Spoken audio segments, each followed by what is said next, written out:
Alright, here's a little vid of the Squirt getting near completion.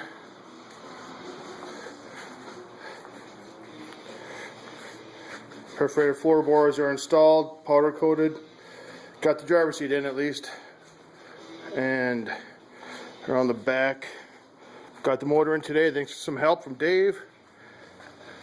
Put train fluid in, oil, and big ass radiators there too. Which I just hooked up. Let's kick it on and see how it treats us.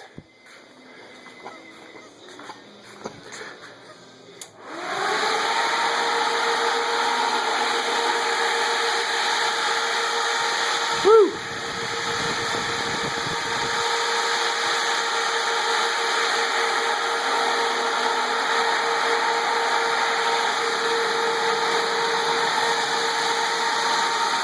There's a shot of the back.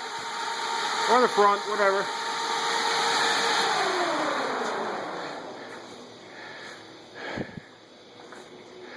Yeah, no problems this season keeping cool. And there it is.